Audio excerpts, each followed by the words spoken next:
안녕하세요. 저는 50대 중반의 여성입니다. 지금 생각해보면 이혼 그게 뭐라고 여태 그 모진 세월들을 견디고 또 견뎌냈나 싶네요. 저는 27살 나이에 남편을 만나 결혼을 하게 되었습니다.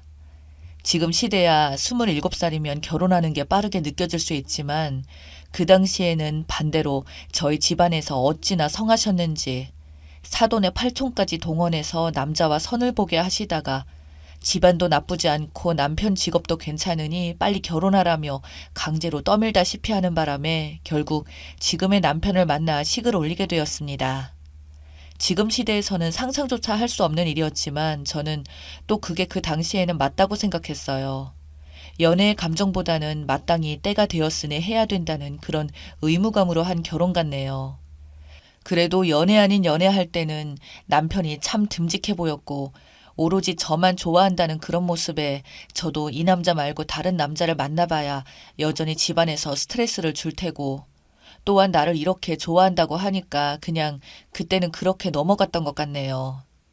저희가 서로 마음에 든다고 하자 집안에서는 이때다 싶었는지 만난 지 2달도 채 되지 않아 상견례를 바로잡았고 정말 번갯불에 콩을 볶아 먹듯이 저희 결혼식은 그렇게 이루어졌습니다.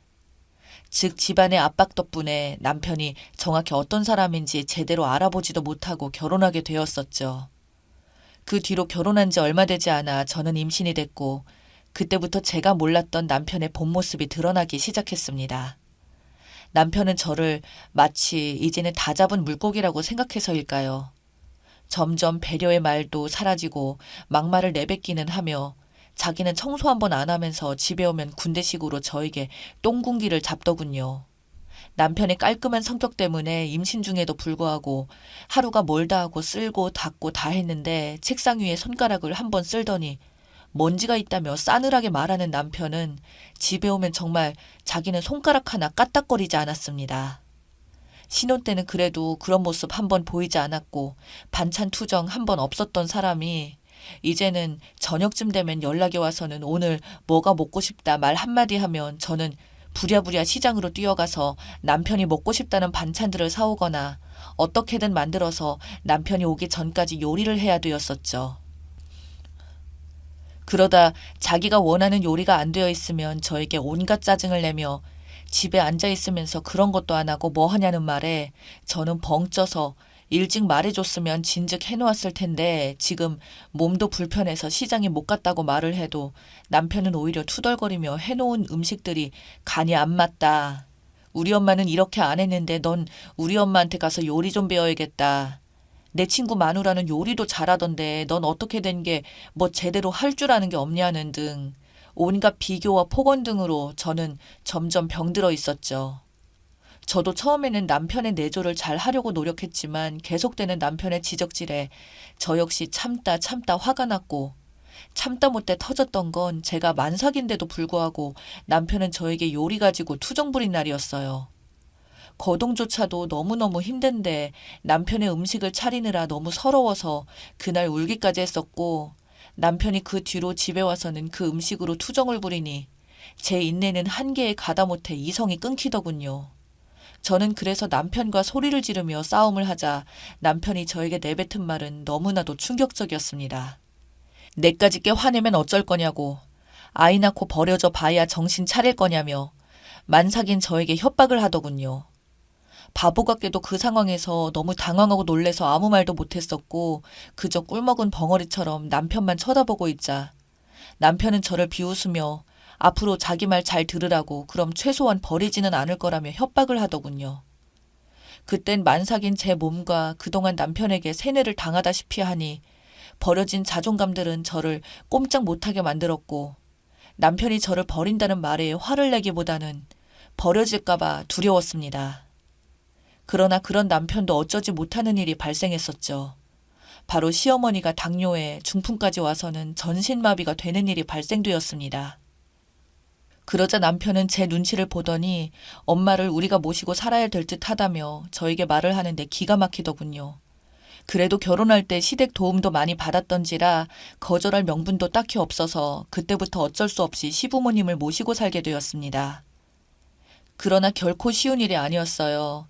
시어머니는 편찮으셔서 거의 하루 종일 누워만 계시니 그만큼 입은 심심한지 제가 일을 하고 있으면 바로 저에게 애미야! 라고 누워있던 방에서 저에게 수시로 소리를 지르셨고 전 청소나 밥을 하다가도 냉큼 시어머니에게 달려가서 원하시는 걸 항상 들어드려야 됐고 TV 리모컨도 제대로 못 누르시니 제가 그걸 일일이 다 해드려야 했었죠. 그뿐만 아니라 어머니의 소변 그리고 욕창 때문에 목욕까지도 매일매일 제가 해드렸는데 남편은 그래도 자기 엄마라 눈치 보면서 초반에는 도와주더니 그것도 한 반년쯤 지나자 노인네 냄새와 똥냄새 등이 난다며 집에 들어오는 것도 싫어하더군요. 그럴 수밖에 없는 게 시어머니가 그렇게 있으니 어쩔 수가 있겠습니까?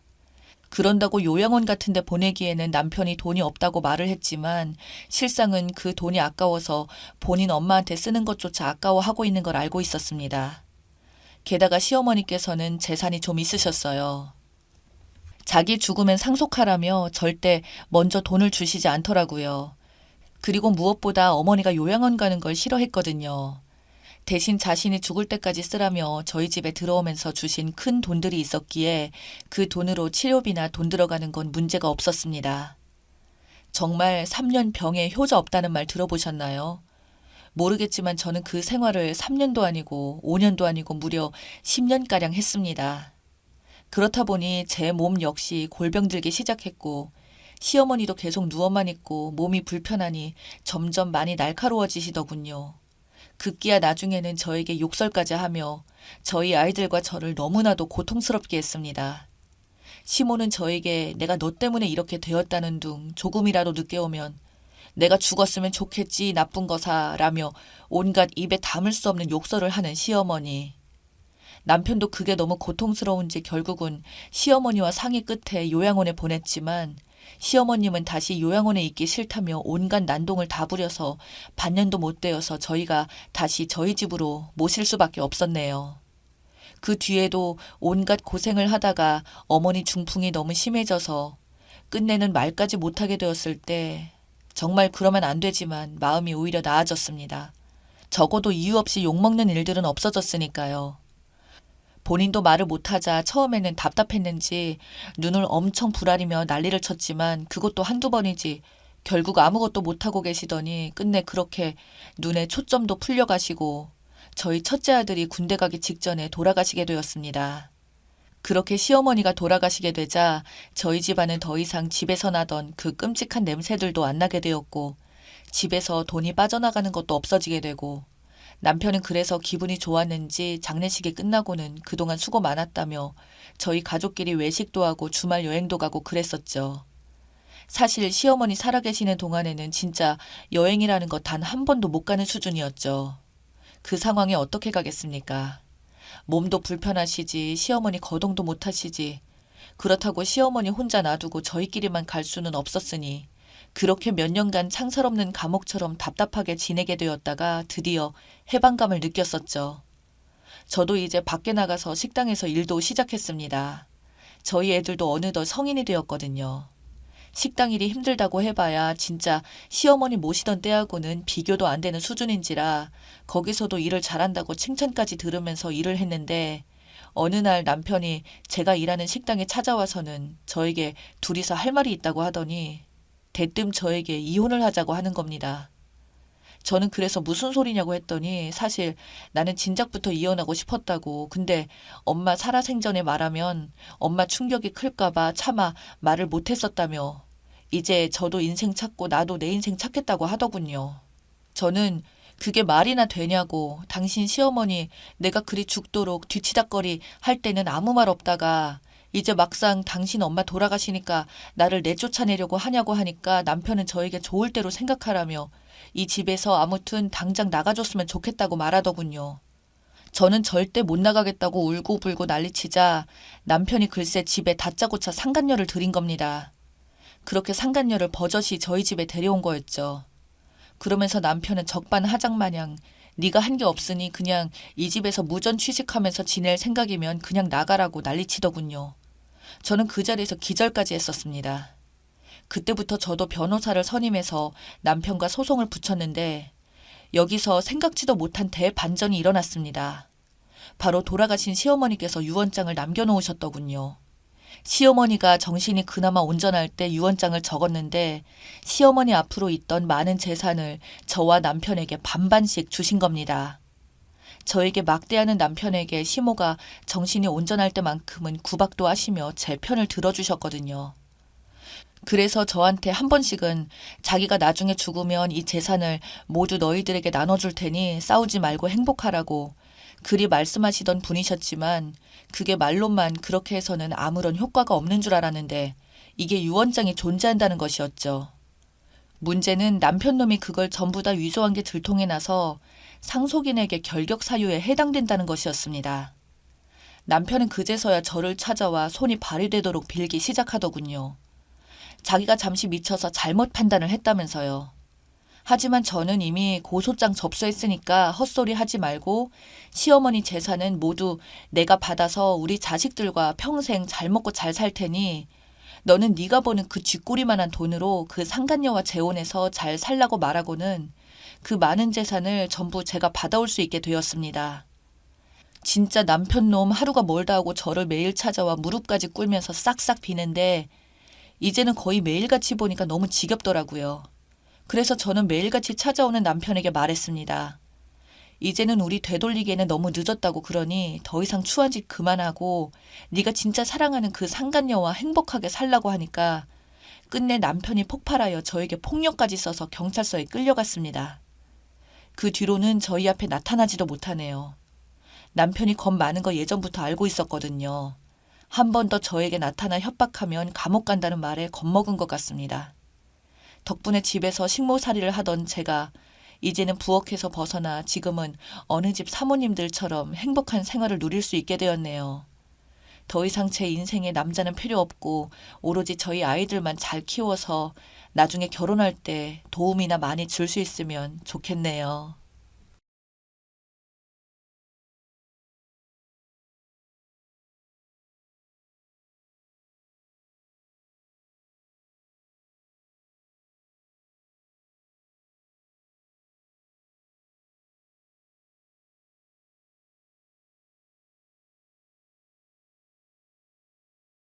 저는 누구나 다 아는 공기업에 근무하고 있습니다. 10년째 두 딸들을 혼자서 키우고 있어요.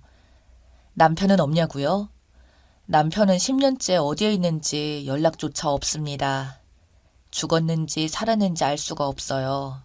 살기 바빠서 남편이 어디 있는지 수소문조차 못하고 있었습니다. 연로하신 시어머니도 함께 살고 있어요. 남편이 죽었다는 말이 없으니 어딘가에 살고 있겠거니 하고 생각하고 있었습니다. 큰딸이 10살 때 그리고 작은딸이 8살 때였어요. 남편은 버려놓았던 사업들이 부도가 나고 빚이 감당하지 못할 만큼 돼버리자 위장 이혼을 하고서 혼자 해외로 도망쳤습니다. 아이들을 잘 부탁한다면서 꼭 다시 돌아오겠다고 한 남편이었어요. 그때 내 나이 38살이었고 남편 나이는 40대였네요. 남편은 결혼 전 누구나 다 아는 대기업에 근무하고 있었는데 꿈이 큰 사람이어서 늘 오너가 되기를 갈망했었죠. 남 밑에서 일하는 성격이 아니라서 학원 사업부터 해서 정수기 사업, 그리고 저도 알지 못하는 사업을 벌이기 시작했습니다. 남편이 워낙 똑똑하고 사교성이 좋아서 처음엔 순풍에 돛단 듯 순조롭게 사업이 잘 진행되었어요. 거기서 멈췄어야 했는데 처음 시작한 사업이 잘 되어가는데 고무가 되어서 사업을 확장하기 시작했습니다. 특별히 금전적으로 뒷배경이 없었던 남편은 기존 사업을 보증으로 새로운 사업에 투자 유치를 과감히 해내가면서 무리하게 사업을 확장시켰어요. 하지만 늘 변수가 생기는 법이죠. 아무도 예상치 못한 믿었던 동업자 형이란 변수가 커졌습니다. 사업을 확장하기에 바쁘다 보니 주변 관리에 소홀한 탓이었죠. 그러면서 도미노식으로 걷잡을 수 없이 사업이 어려워지기 시작하더니 급기야 부도가 터지고 투자했던 사람들의 빚 독촉에 시달리기 시작했습니다. 유일한 안정적인 수입인 제 월급이 압류당하는 걸 막으려고 남편은 위장 이혼을 하자고 했었고 저희 회사에까지 빚쟁이들이 찾아오니까 혼자서 해외로 나가 있다가 돈 벌어서 다시 오겠다 하고는 어머니와 애들을 잘 부탁한다고 하면서 야반도주 하듯이 도망쳤습니다. 제 남편이 안 보이자 채권자들도 차츰 찾아와서 괴롭히는 일이 잦아들었어요. 그리고 아이들도 차츰 아빠 없이 사는 것에 익숙해졌고요. 저도 물론 시어머니가 살림을 조금 도와주시긴 했지만 회사에 애들 교육에 살림에 정신없는 세월을 보냈어요. 그래서 한 번씩 남편의 근황이 궁금하긴 했지만 연락 한 번 주지 않다 보니 아무도 남편 생사는 모른 채 세월이 지나왔습니다. 서방님이 두 분이나 계셨지만 남편의 의중에 따라 맏며느리 역할은 절대 소홀히 하지 않았습니다. 곧 죽는다 해도 장남인 자기 역할을 동생들에게 내놓는 성격이 아닌 것을 알았기 때문이었죠. 언젠가 돌아오게 될 남편의 자리를 굳건히 지켜주고 싶었거든요. 그렇습니다. 가족 있는 곳이니 꼭 돌아오리라 믿었습니다. 그런 시간들이 차곡히 쌓여서 10여 년이 훌쩍 넘어가니 모두들 수군대기 시작했어요. 연락을 하지 않는 것을 보니 어디에서 객사를 했다는 둥, 외국에서 딴 살림을 차려서 사느라고 가족을 잊었다는 둥, 친척분들은 나이든 시어머니를 모시고 두 딸을 키우면서도 장남 며느리 역할을 하는 저를 보면서 매우 안쓰럽게 여겼습니다. 심지어 이젠 시어머니도 시동생들에게 맡기고 재혼하라는 말까지 나왔었네요. 그럼에도 불구하고 시댁 경조사나 시댁 행사에 장남 며느리로서 빠짐없이 시어머니 모시고 다녔고 없는 남편을 대신해서 막내 시동생 결혼과 집안일을 모두 제가 했어요.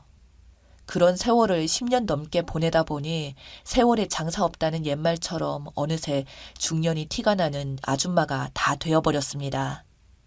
남편 떠날 때 모습 그대로 유지하고 싶었지만 날씬했던 몸매는 뱃살이 두둑해졌고 얼굴엔 세월의 흔적이 고스란히 남아있으니 지금이라도 남편이 온다면 생소하고 어색해하지 않을까 하고 걱정되기도 했습니다.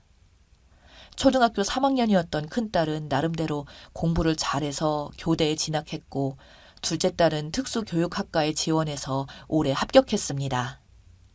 다행히도 엄마 속을 한 번도 썩히지 않고 잘 자라줘서 참 감사한 일이었죠. 그런데 갑자기 시어머님이 쓰러지셨습니다. 노환으로 몸이 많이 안 좋으셨는데 가벼운 감기 증상이 폐렴으로 발전하면서 돌아가시게 되었습니다. 마지막에 큰아들을 보고 싶다고 하시면서 이젠 안 오려나 보다고 하시면서 저보고 기다리지 말라고 하셨습니다. 그동안 티내지 않으셨을 뿐이지 큰아들을 무척이나 기다리셨던가 봅니다. 결국 아들 얼굴 보지 못하고 돌아가셨어요.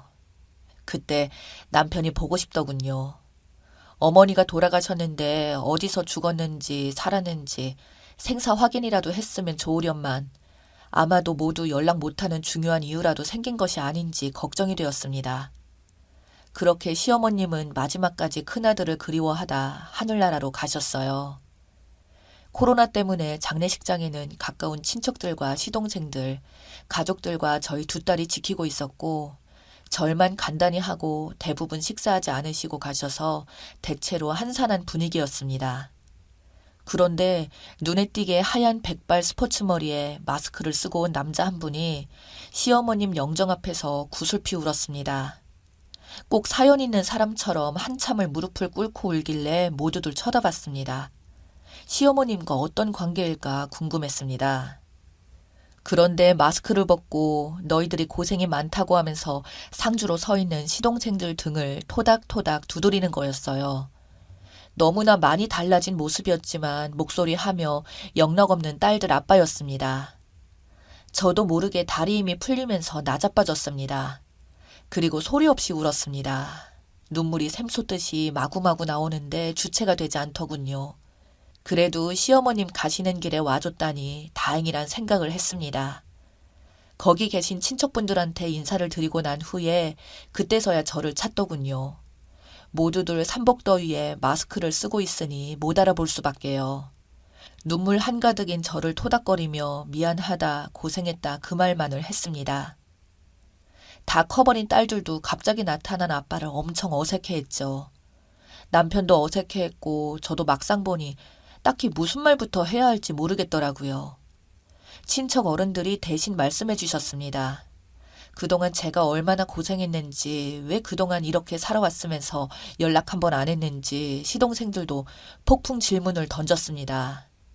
남편은 여기저기서 속사포처럼 쏟아지는 질문에도 아랑곳하지 않고 장례식 끝나고 나서 얘기하자고만 하고 묵묵무답으로 일관했습니다.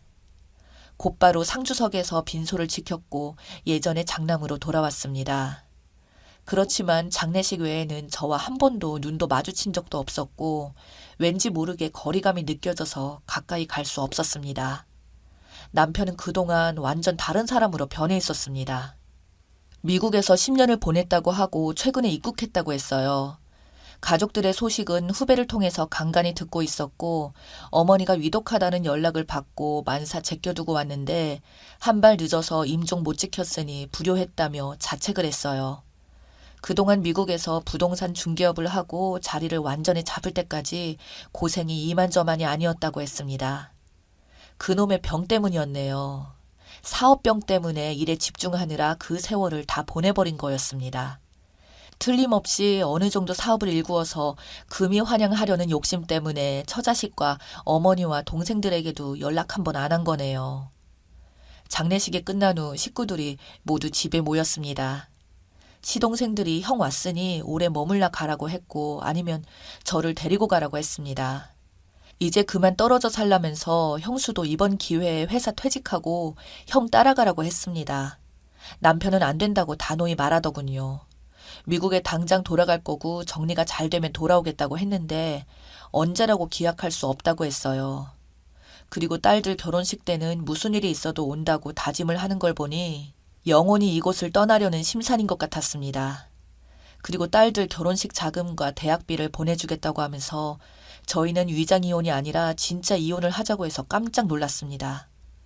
그동안 시어머니 모시고 딸들 키워준 것 보상해주겠다고 했어요. 그리고 굳이 집을 놔두고 호텔에서 지내더라고요. 저한테 전혀 애정 없이 보였고 남남 같아졌더라고요. 혹시나 여자가 있지 않나 물어볼 필요도 없겠더라고요. 그리고 무엇이 급한지 문자로 제 명의로 된 새 아파트를 주겠다고 했는데 거절했습니다. 이것 먹고 떨어져라는 기분이 들어서 정말 싫었어요. 정말로 진짜 이혼한 것 같아서 싫었죠. 난 단지 남편이 꼭 돌아오겠다는 말만 믿고 내 가족이라서 시부모님도 모셨고 시동생들도 함께 챙겨왔는데 나를 남보듯 하다니 슬펐습니다. 그러다 이왕 이렇게 된 거 이혼하자고 했습니다. 그리고 남편에게 제안을 했어요. 나에게 진짜로 보상을 하고 싶으면 지금 가지고 있는 것의 80%를 달라고 했습니다. 그거 주고 떠나라고 했어요. 지난 10년 동안 내 모든 것을 당신의 자식과 시어머니 봉양에 그리고 내 그동안의 세월을 쏟아부었으니 80%도 아깝지 않을 것이라고 했죠. 그렇지 않고서는 절대 놔줄 수 없다고 했습니다. 다 주고 떠나던지 우리 가족들 옆에서 나와 있던지 당신이 결정하라고 했습니다. 고개를 끄덕끄덕하며 깊이 생각해보겠다고 하고서는 미국으로 소리 소문 없이 떠났습니다. 이런 식으로 다시 떠난 남편, 아직도 그런 남자를 나는 남편이라고 부르고 있으니 한심하네요. 아무리 10년 동안 떨어져 있었다고 해도 그래도 저는 아직도 두 딸을 낳고 키워온 와이프인데 저한테 아무런 감정이 없는 걸까요? 저는 남편이 그동안 어찌 지냈는지 아직 많은 것들이 궁금하기만 한데 마주 앉아 다행히도 얘기도 나눠보지 못하고 홀연히 떠나갔네요. 어디 간다 말도 없이 가는 남편이 야속하기만 합니다. 적어도 애들을 어떻게 키웠는지 어떻게 생활했는지는 물어봐야 하는 건 아닌지 정말 너무 서운해서 눈물이 납니다. 연락처도 알고 있으면 전화 한 통도 하기가 그리 힘들었을까요? 그리고 미국에 도착했으면 도착했다고 연락해주면 어디가 덧나나요?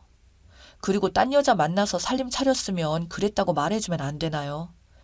그리고 나를 싫어하는 건 태도로 이미 알고도 남겼는데 애들 엄마로서 그냥 대해주면 안 되나요? 내 남편이 집을 떠나 있었던 10년 동안에도 이렇게나 남편 때문에 힘들지 않았는데 막상 실물을 영접하게 되니 정말 힘듭니다. 무표정한 얼굴과 지극히 냉정한 말투 그리고 거리감 등이 저를 힘들게 했습니다. 처음부터 나타나지 않았다면 모를까 갑자기 뿅 나타났다가 10년 전에 야밤에 몰래 도망쳤던 것처럼 이번에도 도망치듯이 가버리니 지난날이 후회가 되네요. 그러던 중 어느 날 미국에서 남편에게서 전화가 왔습니다. 저번에 결정을 하라는 저의 말을 깊이 새겨듣고 진지하게 생각을 많이 했노라며 미국에서의 삶을 정리하고 한국으로 돌아가겠노라고 했습니다. 바로 함께 살거나 하진 않겠지만 가족과 가까이서 지내고 싶다고 했어요. 가족은 함께 지내야 가족인데 가까이 살겠다니 괜히 어줍잖은 책임감을 안겨준 건가 싶어 그럴 필요 없다고 했습니다. 여태 하고 싶은 대로 하고 살았으니 이제 와서 처자식이 발목 잡고 싶지 않다고 했고 편한 대로 하고 살라고 했습니다. 아무튼 미국 생활을 차츰 정리해 갈 테니 조금만 기다려 달라고 하더군요. 언뜻 들으면 정말 반가운 소리 같지만 미국 생활 접는데 정리할 시간이 또 얼마나 걸릴지 알 수 없는 노릇입니다.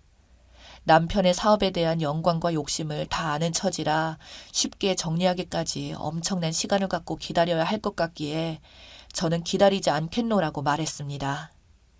남편은 또 언제 올지 기약이 없습니다. 이제 기다리지 않고 두 딸에게만 기대서 내 인생을 새로 다시 출발해야 할 것만 같습니다. 위장 이혼을 하고 처자식을 버리고 갔을 때 10년 전에 이미 남편은 우리 가족이 아니었음을 이제야 깨닫습니다. 여러분들, 저희 새로운 출발을 응원해 주세요. 읽어주셔서 감사합니다.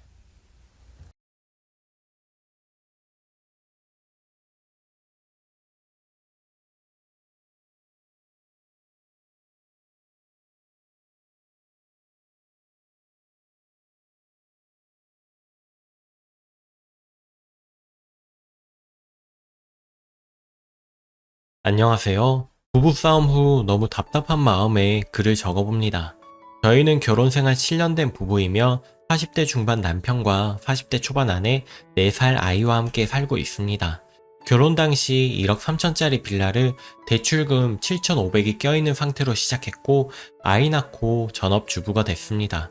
신혼 때 남편 급여 340만원으로 시작해 400만원 정도로 올랐었습니다. 그땐 남편이 이금융권에 집 대출을 받아서 원금은 못 갚고 이자만 50만원씩 내고 있었습니다. 돈 1,000원에 벌벌 떨었고 원금 상환도 조금씩 하다 보니 1금융권으로 갈아타서 원금 이자로 50만원씩 냈죠. 이자만 내다가 매달 원금도 같이 갚으니 마음이 났더군요. 그러던 중에 시아버지가 암으로 돌아가시고 남편이 버려진 지 40년 된 시골 땅에 회사는 다니는 상태에서 주말에 시어머님이랑 사과 농사를 시작하겠다고 해서 초기에 들어갈 돈 문제로 싸우게 되었습니다. 저보고 자기 엄마랑 누나한테는 돈 10원도 칼같이 나누려 한다는 둥 시댁에는 인색하다는 식으로 말해서 돈 관리 넘길 테니 가져가라고 했습니다. 늦게 결혼해서 애 대학 가기 전에 퇴직하게 될 것 같은데 그때 농사로 전향한다고 시작한대요. 맞벌이 할 땐 양가 용돈들이라 시댁만 계속 드리고 있고 생신이나 명절, 집안 행사 때는 거의 다 저희가 다 내고 시아버지 제사도 시어머님이 저보고 가져가라고 해서 저희 집에서 음식 장만해서 모시고 있습니다. 명절 제사 때 차례 비용도 무시 못하는 금액인데 저보고 인색하다고 하니 그때 많이 허탈했습니다. 그래서 제가 신랑한테 돈 관리 넘길 테니 직접 하라고 했는데 자기 월급으로 아껴 쓰는 거 안다면서 안 가져가더라고요. 그 후로 애도 많이 커서 4살이 됐고 아이가 복덩인지 작년에 남편은 승진해서 월급도 600만 원이 됐고 보너스도 크게 받아와서 집 대출금은 거의 다 갚았고 제가 아파트 청약을 알아봐서 저는 떨어지고 남편은 붙어서 내년에 이사할 예정입니다. 근데 주말에 또 돈 문제, 다른 문제들로 다투고 이번에 남편이 돈 관리하겠다고 해서 넘겼습니다.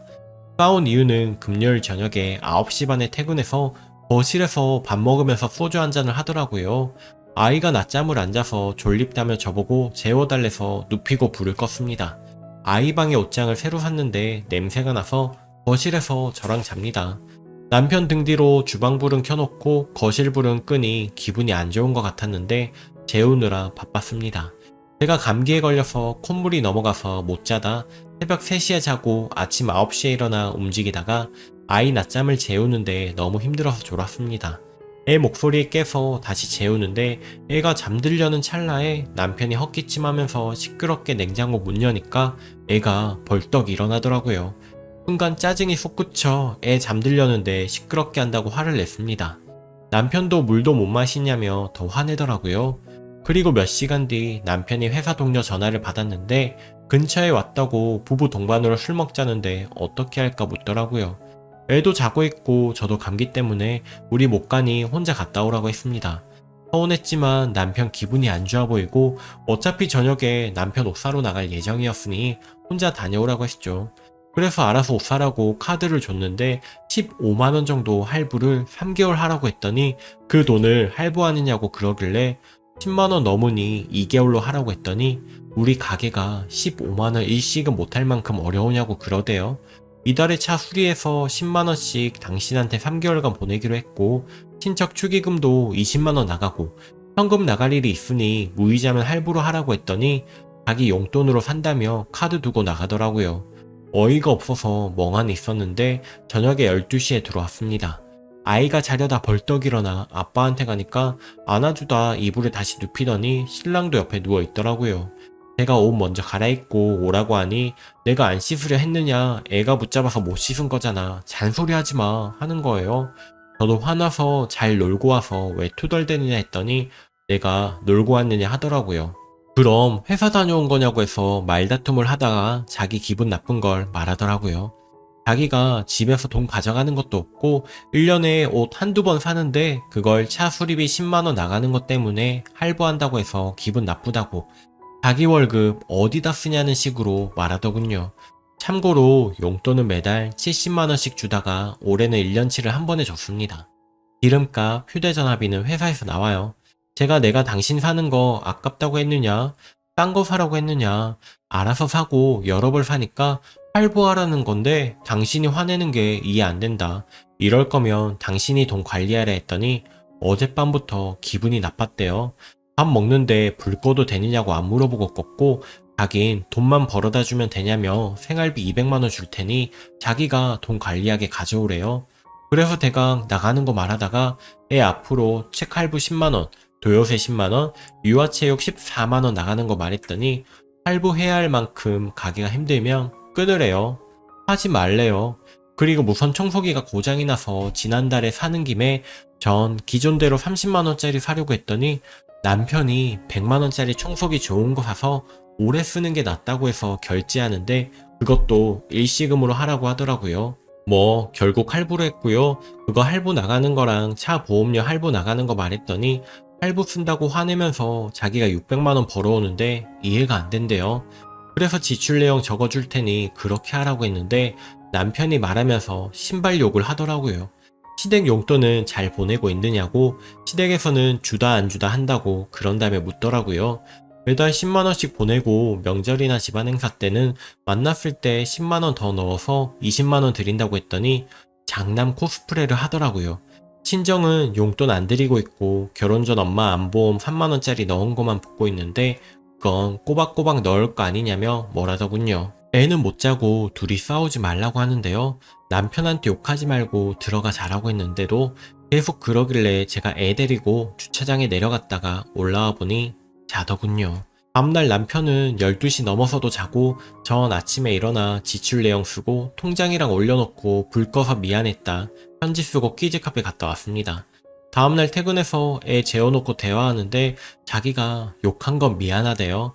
그리고 돈 관리는 자기가 하고 애 교육비며 옷 사는 거며 다 알아서 할 테니 먹는 거 생필품 생활비는 100만원을 준다더군요. 그래서 먹는 거만 100만원 가까이 든다고 하니 150만원 밖에 못 준다길래 어차피 나갈 거 다 떼면 더 쓸 수도 없어서 알겠다고 했습니다. 그리고 자기 옷 입는 거 먹는 거 앞으로 신경 쓰지 말래요. 혼자 해결하겠대요. 왜 그러냐니까 세탁소에 정장 바지 셔츠를 맡기는데 안 와서 없어서 못 입고 팬티랑 양말은 빨아놓은 게 없어서 못 입고 아침에 자기 출근할 때는 일어나지도 않는데요. 이렇게 쓰니 제가 집에서 살림도 안 하고 사는 여자 같네요. 정장 셔츠 바지는 애 낳기 전에 제가 집에서 세탁하고 다림질을 했습니다. 애 낳고 다릴 시간이 없어서 세탁해 놓으면 주말에 당신이 다림질하라 했더니 자긴 다림질을 못한대요. 싫대요. 그래서 세탁소에 맡기로 제가 다녔는데 전염병으로 3개월 동안 어린이집 안 가고 집에 데리고 있어서 제가 못 가고 세탁소에서 거들어오고 주고 했네요. 아무래도 제가 이틀에 한 번 가서 찾고 맡기는 것보다 회전이 덜 되니 그런 날도 있었겠죠. 팬티는 다시 사달라길래 한 세트 사서 편한지 입어보랬어요. 홈쇼핑에서 파는 팬티는 허리밴드 불편하면 안 입어서 입혀보고 사요. 편하다며 더 사래요. 제가 안 입는 팬티는 버리라고 하니 빨아놨으니 한 번 더 입고 버리겠다길래 버리고 사려고 더 안 사고 있었습니다. 근데 기존 팬티는 입지도 버리지도 않고 새 팬티만 입으면서 없다고 하더라고요. 그리고 하루에 빨래를 기본 2번은 돌려요. 애써 따로 수건이랑 팬티랑 따로, 우리 옷 따로, 양말 따로 이렇게 따로 하루에 2번 돌리니 빨랫감이 몰릴 때가 있죠. 근데 남편은 옷장에 있는 물건도 잘 못 찾아서 저한테 물어봅니다. 제가 가습기처럼 저녁에 빨래 널고 마른 빨래는 한쪽에 뒀다 낮에 깨요. 옷장에 넣는데 생각해보니 걷어서 거실에 둔 팬티를 못 보고 없다고 했더라고요. 양말도 저번에 한 묶음 사오며 안 신는 거 버리라고 했습니다. 신사 양말이 많은데 안 신고 모셔두고 없다길래 버리고 사려고요. 그래서 양말을 모아서 빨아서 신을 게 없어서 여름 거 신사 양말이 있으니 한 번씩 신겠지 했는데 저렇게 말하더라고요. 아침에 못 일어나는 거는 내가 애 낳고 면역력이 떨어져서 감기를 달고 살아서 정말 몸이 안 좋아서 못 일어난다고 했습니다. 애 낳기 전에는 남편보다 먼저 일어나 4번 5번씩 깨우고 아침 못 먹는다고 주먹밥이나 샌드위치 도시락 싸고 애 낳고 초반엔 밥은 못 사서 원두커피 내려주고 과일 싸주고 겨울에는 생강차라도 싸줬습니다. 근데 시험관 아기로 낳아서 제 몸이 상한 것인지 1년 내내 비염을 달고 항생제를 먹어요. 그러다 보니 피곤하고 위가 약한데도 애 보려고 커피를 매일 마셨습니다. 애도 워낙 잠이 없어 낮잠 안 잘 때도 있고 키즈카페 방방이를 3시간을 타고 와도 8시부터 재우려고 불 꺼봐도 밤 11시, 12시는 돼야지 자고 커피라도 마셔야 정신이 들고 힘내서 애 보겠더라고요. 근데 커피를 마시면 잠이 안 옵니다. 그럼 전 누워서 새벽 3시까지 뒤척이다 자니 남편 출근 때는 못 일어납니다. 그래서 커피 끊은 지 2주 돼가는데 또 비염 감기가 도자 한여름에 에어컨 바람만 쐬어도 코 막히고 콧물 질질 항상 피곤하고 아프네요. 근데 이제 저도 한쪽으로 뭔가를 포기했는지 남편한테 자세히 말하고 싶지가 않네요. 남편한테 당신이 한 번씩 빨래 돌려줬으면 좋겠지 않겠냐고 했더니 뭐가 어디 있는지 모른대요. 그래, 안 돌려봤으니까 모르겠지 했습니다. 그리고 당신도 서운한 거 있겠지만 나도 있다. 근데 평일엔 회사 가고 주말엔 사과농자 지려 시골 가고 힘든 거 아니까 주말까지 독방 육아로 힘들어도 뭐라 안 했다. 그리고 작년에 승진해서 600이 되었지만 경기 침체로 2달 만에 월급이 1년 동안 30% 삭감돼서 500만 원이었고 할부 안 쓰고 일시금으로 하니 적금도 많이 못 넣고 현금 부족해서 결국 카드 쓰게 되니 무이자 할부하게 된다. 당신은 그렇게 안 한다니 잘해보라고 했습니다. 지출은 차 2대, 할부 110. 남편 회사가 출퇴근 2시간 반 거리라 남편 차로 출퇴근합니다. 승진 후 회사에서 차량이 지원되어 리스차를 받아가거나 차량 지원금 30만 원을 받는 것 중 지원금을 받는 것을 선택해서 한 대 더 사 제가 운전합니다. 보험 40, 휴대전화기 TV 10, 공과금 20, 집 대출금 15, 남편 용돈 70만 원, 매달 주던 거 1년치 주고 매달 100만 원 적금, 시댁 용돈 10, 유아체육 14, 책 할부금 10, 도요새 영어 10, 어린이집 14, 아이 적금 10, 부모님 예비비 10, 적금보험 10, 여행적금 5, 식비 외식 생필품 100, 기부 2, 정수기 4, 청소기 할부 10, 운전자 보험 할부 22만원 다 하면 500만원 정도 듭니다. 남은 100만원은 집 대출 원금 상환하는데 명절 집안 행사, 의료비 등 지출이 더 생길 때가 있으니 50에서 80만원 정도만 상환하게 되더라고요. 제가 처음 농사 시작하는데 들어가는 돈 문제로 싸웠을 때 상처를 많이 받았어요. 로션 좋은 거 하나 안 사고 아끼고 아이 옷은 여름 몸빼바지 2개로만 입히고 살아봤자 좋은 소리 못 듣고 시댁에서는 구두쇠라는 말이나 듣고 남편도 남이고 그때 이후로 뭔가 뚝 끊기듯이 나버렸습니다. 그래서 아이에게 드는 건 많이 해줘요. 저도 예전보다 옷도 사입고 머리도 하고 아이 친구 엄마랑 밥 먹고 밥값도 눈치 안 보고 내고 좀 쓰고 살긴 했죠. 근데 진짜 내가 이상해지는 것인지 뭔가를 놓아버린 것인지 저렇게 마무리되고 첫날은 불편하고 생각이 많았는데 자꾸 마음이 편해지네요. 내가 정상인지 아닌지 모르겠는데 생각해보면 또 뭔가 슬퍼지고 눈물은 흐르고 서글픈 생각도 듭니다. 후기입니다. 댓글 보니 제 욕이 많네요. 차는 남편이 한 대 더 사자고 했습니다. 저는 아이랑 버스 타고 다닌다고 했는데 애 때문에 안 된다고 해서 샀고 이후 차 할부 세금 유지비 많이 나갑니다. 아이가 비염이 심해 일주일에 2번씩 병원을 다녔어요. 동네는 증상을 제대로 못 잡아 멀리는 소아 청소년과로 다녀서 자주 운전을 하네요. 아이 책을 무척 좋아해서 다 읽고 더 읽을 책이 없어 더 사다 보니 할부가 되더라고요. 애가 안 본다면 미친 짓이지만 새로 산 책도 다 보고 사주는 대로 다 잘 봅니다. 그럼 할부를 끊더라도 해줘야 한다고 생각해요. 월급은 재작년까지 400만 원이었다가 작년에 승진돼서 600만 원 한 달 받고 바로 1년간 20% 삭감돼서 500만 원이었습니다. 올해 600만 원이 됐고요. 그간 1억은 모아야겠다는 댓글이 있던데 1년 만에 1억 모으실 수 있겠어요? 월급 오르고 헛짓 많이 했죠. 시어머니 야외 활동복 50만 원 사드리고 남편이 신우 옷 사주래서 40만 원 사주고 남편이 자기 옷도 사오래서 신우랑 갔다가 남편 옷이 이 정도는 입어야 되지 않겠느냐 해서 50만 원치 사오고 대학 입학한 신우 아들 입학금 보태라 100만 원 주고 시어머니가 언니 카드로 300만 원 빌렸어서 갚아드리고 친정엄마 백내장 수술하셔서 용돈도 못 드리다가 처음으로 200만 원 드리고 더 생각나지 않지만 많이 썼죠. 예전에는 가계부도 쓰고 한 달 식비 60만 원만 쓰고 아껴 썼죠. 근데 남편은 항상 저런 식으로 시댁에 퍼주고 아껴서 엉뚱한 데 나가니 저도 억울하기도 하고 열받기도 해서 작년에는 살림 좀 해보게 했습니다. 배달 음식도 외식도 많이 하고 머리 염색 2달에 한 번 하고 커피 일주일에 한 번 마시고 네일 아트도 결혼하고 7년 만에 3번 받고 애옷도 장난감도 많이 사주고 워낙 안 쓰고 살다 보니 이 정도도 많이 썼다고 자책을 했습니다.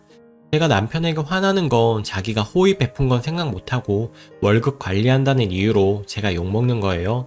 또 본인이 돈 벌어오니 상전 대접받고 싶어 하는 것 같아 화가 납니다. 가장이 아니라 상전이요. 제가 아침에 출근하는 사람 배웅 못하는 건 미안하고 섭섭한 일이죠. 저 애 3살까지는 같이 일어나서 챙기고 배웅했습니다. 못 일어난 건 올해 초부터인 것 같아요. 그러다 문득 이건 아닌 것 같아서 생활 방식을 다시 잡으려는 중이었습니다. 아침에 일어나 책을 보든 공부를 하려고 저번 주부터 밤에 휴대전화기는 안 하고 있었고요. 그리고 아이 비염에 과체주스가 좋다 해서 아침마다 한 잔씩 만들어 같이 주려고 사뒀는데 감기가 너무 심하게 와서 못 일어났죠. 그리고 밥 먹는데 불 꺼서 화난다고요? 전 애랑 밥 먹다가 졸려해서 제 밥도 제대로 못 먹고 불 끄고 잘 준비한 적이 허다합니다. 그날도 저 딱 2숟가락 먹는데 졸아대서 전 식사 중단했습니다. 남편이 집안의 가장이니까 월급이 300만 원일 때도 작다고 뭐라 한 적도 없고 일하느라 힘들 테니 집안일 도와달라고 한 적도 없습니다. 애 목욕 한번 부탁했더니 자기는 못한다고 해서 시킨 적도 없고 주말에도 누워서 휴대전화기만 보고 있어도 밥하느라 애가 들러붙을 때 봐달라고 한 것밖에 없습니다. 주말에 남편 믿고 늦잠 자고 싶어도 애 일어나는 대로 일찍 일어나 둘이 일가 보냈지 남편은 늦잠 자라고 뒀고 감기로 아파도 애 봐달라고 안 했습니다. 근데 아직 애가 어리니 애한테만 맞추고 사는 건데 밥 먹다 불 껐다고 죄인 취급 몇 달 안 일어났다고 안 챙겨줬다고 저러는 건 서운한 것보다 본인이 상전 윗전이라고 생각하는 것 같아 기가 막힙니다. 불을 어둡게 다 끈 것도 아니고 주방불을 켜서 충분히 밥 먹을 수 있는 정도였고 애 재울 시간에 밥 먹고 소주 한잔 하는 게 더 문제인 거죠. 밥만 먹고 후딱 치우던지 차라리 재우고 술을 먹었으면 더 좋았겠죠. 남편이 신혼 초부터 술 먹고 외박을 가끔 했어요. 본인 말로는 대리운전을 불러놓고 너무 취하고 피곤해서 차에서 그냥 잤다더군요. 참 많이 싸워서 애 낳고는 안 그럴 줄 알았는데 석 달에 한 번, 한 달에 2번 외박할 때도 있고 못 고치더라고요. 큰 싸움 날 일이지만 애 앞이라 저 큰 소리 안 내고 욕 한 번 안 하고 술도 안 먹고 집안일도 여전히 하면서 참고 말했습니다. 제가 충분히 욕할 상황이지만 아이를 생각해서 그렇게 하면 안 되니까요. 저 상황도 참았는데 처치받고 제가 밥 먹는데 애 재운다고 불 끈다고 화내겠어요? 저는 그런 마음을 남편도 알고 저처럼 아이에 대한 배려가 우선일 줄 알았습니다. 팬티는 같이 마트 갔을 때 본인이 담거나 혼자 마트 갈 때도 있는데 한 번쯤은 본인이 살 수도 있는 거지 스스로 해결할 수 있는 일을 애처럼 불만만 쌓아놓고 부부싸움을 하고요. 월급은 누가 관리하든 상관이 없습니다. 본인이 하겠다고 하면 저는 무탈하게 넘겨줬을 거예요. 제가 결혼에 회한이 드는 부분은 제가 지금 다 잘못하고 있다 해도 그간 충실히 해온 세월이 있는데 이 순간을 지켜봐 주지 않고 매도하는 겁니다. 카드 안 쓰고 정리하려고 이달 초부터 현금으로 쓰고 있고 생활 습관도 바꾸려고 하는데 좀 있어 보지 않고 기다려 보지 않고요. 부부란 거 고작 이런 거고 설령 내가 얼마간 살림을 못하고 돈을 까먹었다고 해도 시어머님이 해드신 거에 비하면 비할 바가 아닌데 자기 엄마는 원망은커녕 못해드려 안달이고 부인은 허투루 돈 쓰면 큰일 나는 거고 남편은 남이구나 싶습니다. 댓글들을 보니 사정을 다 알 수 없는 거니 그런 거겠지만 전업주부는 참 인정받기 힘드네요. 남편은 점심 회사에서 나오고 기름값 다 지원돼요. 그래도 용돈 70만원 많다고 뭐라 한 적은 없습니다. 제가 생활비를 100만원 썼다 해도 순수하게 저한테 쓴 돈이 70만원이 안 될 텐데 나도 똑같이 용돈 달라 하면 아주 맞아 죽겠네요. 전 차라리 이번 기회가 필요했다고 생각됩니다. 남편도 돈 관리해보면 느끼는 바가 있을 것이고 저도 이번 기회에 취업 준비도 하고 저 자신도 아끼고 살려고요. 베스트 댓글입니다. 이런저런 핑계 대지만 결국 남편 출근할 때 자고 있다는 거구먼. 잠깐 일어나서 배웅하는 것도 안 한다는 거잖아. 헉 남편이 기분 좋게 돈 벌어다 주겠네. 밥 먹는데 말도 안 하고 불 끄면 누구나 기분 나쁘고 덧붙이자면 지출 내용 보니 이 집도 돈 모으긴 글렀네. 홀벌이 600이면 적지 않은 돈인데 셋이 살면서 식비 외식비 100이라니 엔게이지수 높은 집 치고 부자 되는 집 못 봤다. 그리고 할부 맛 들이지 말고 일시금 할 수 없으면 소비를 안 해야 합니다. 베스트 댓글이 댓글들 이해 못하겠네. 나도 40대 중반 남자지만 맞벌이 할 때던 혼자 홀벌이 할 때건 아침에 배웅 바란 적 없고 오히려 내가 일찍 일어난 체질이라 밥 해놓고 출근을 합니다. 기본적인 문제는 대화할 때 본인들 입장만 내세우고 상대 입장 이해 못하는 데서 시작하는 거지 각자 자기 경험으로 너는 틀리네, 내가 맞다 하면 아무 답 나오지 않는 거예요. 흔히가 대화 초점 어긋나는 문제로 힘들어하는 거에 초점 못 맞추고 너나 생활비 아껴라 이런 댓글 일색이라니 글쓴이 힘내십시오. 오늘의 사연은 여기까지입니다. 여러분의 생각은 어떠신가요? 오늘도 행복한 하루 보내세요. 감사합니다.